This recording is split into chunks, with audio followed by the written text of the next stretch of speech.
Le 22 juin 1972, un ingénieur, Guy Denielou, est sur le point de créer une école d'ingénieurs révolutionnaire. Nous sommes 1 minute avant la création du TC. Ça va être spectaculaire. Ouais, j'ai plein d'idées. On va faire un grand bâtiment galbé avec 3 façades vitrées dans lesquelles les rayons du soleil s'engouffreront et se reflèteront sur la 4e façade miroitante. Et le tout face à la mer. C'est-à-dire que... Magnifique, oui, directement sur la croisette. J'imagine quelque chose façon Centre Pompidou avec une structure en acier dissymétrique à géométrie variable. Oh, je sais. On va faire une mise en abîme architecturale. Oui, comme des bâtiments dans d'autres bâtiments. Non, pas du tout. Mais c'est une bonne idée. Mais de toute façon, Tiens, c'est pas à lui. j'imaginais Nice beaucoup plus ensoleillée. Tadam, tadam, tadam. Compiègne, ici. Compiègne. De quoi 2 minutes après.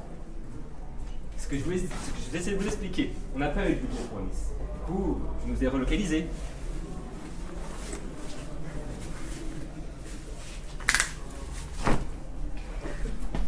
Ah, ne me regardez pas comme ça. C'est superbe, Compiègne. 3 jours par an. On n'a pas choisi les bons jours parce que là, il pleut. Allons, c'est pas grave. On est plus près de Paris. Et puis l'eau, c'est la vie. Allez, je vous invite au resto. Ah non, on a tout pas le budget. Eh ben, on va au chinois alors. Bonjour, monsieur. Bonjour. Voici le menu. Merci bien. Je vous écoute. Vous me conseillez quoi? Conseil. Ah, MD 90. C'est un passage obligé et c'est très très très beau.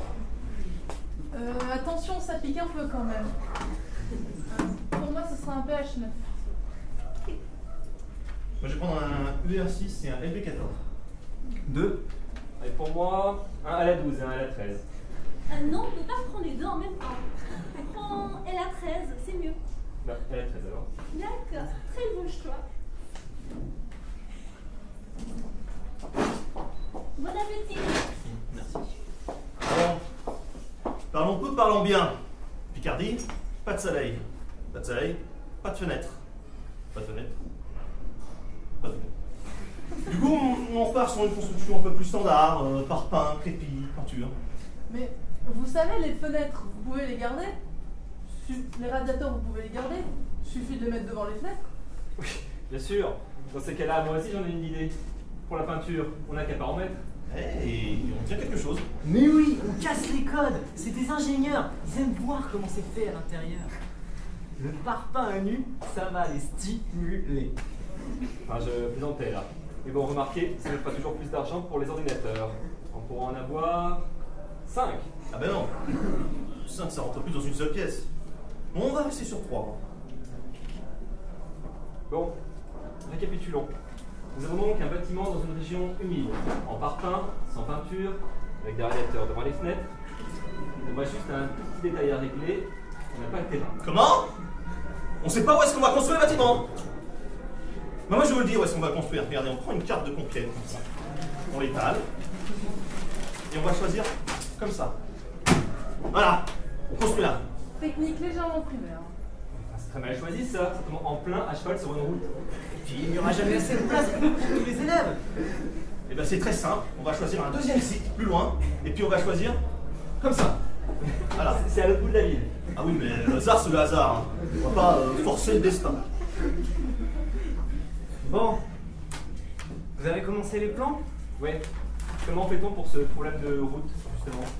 C'est une excellente question. Il faudrait construire quelque chose pour l'enjamber, un petit pont, une arche. Voilà, puis on l'appellerait l'arche, avec un grand A. Et de chaque côté, on va mettre 2 escaliers. Regardez, de ce côté-là, 1, 2, et de l'autre côté, 1. Ben, de ce côté-là, il n'y aura qu'un seul escalier. Ouais. Je suis pas très convaincu. Oui, et puis je pense qu'avec la peinture, ça serait mieux quand même. Ah, j'ai une idée. Pourquoi ne pas mettre 2 grandes tours de chaque côté de l'arche? Ça donnerait un côté spectaculaire. Vous commencez à mémoriser mes là, hein. Regardez-moi ce que j'en fais dans cette école. Voilà. Faites une droite comme ça, voilà. Voilà. Ça vous plaît? Ah, c'est splendide. J'adore, c'est magnifique. Et nunc reges intelligite. Eudimini qui judicatis terram. Autrement dit, maintenant vous, les grands de ce monde, instruisez-vous, vous qui décidez du sort du monde. Mais, excusez-moi, hein, vous êtes qui? 6 mois plus tard, les travaux sont enfin terminés.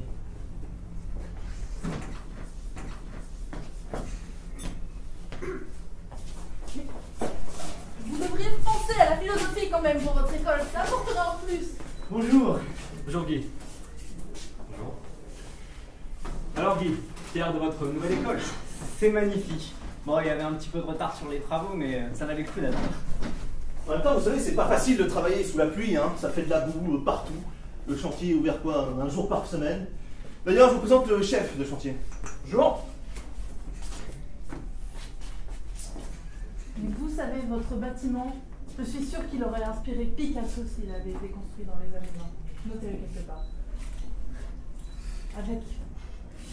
C'est un peu dissymétrique comme ça, on dirait un... Bon allez, rentrons. Ah, c'est splendide. C'est... Mais... Elle est où ma moquette? Eh ben là, regardez-la sur les murs, là, je vais...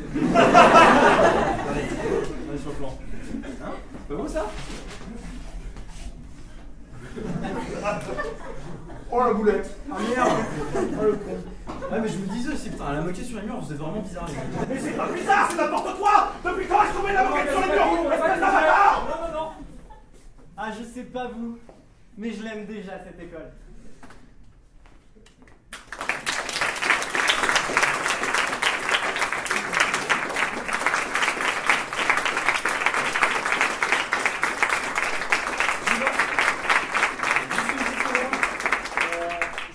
Appeler sur scène les gens qui ont aidé à l'écriture de ce sketch.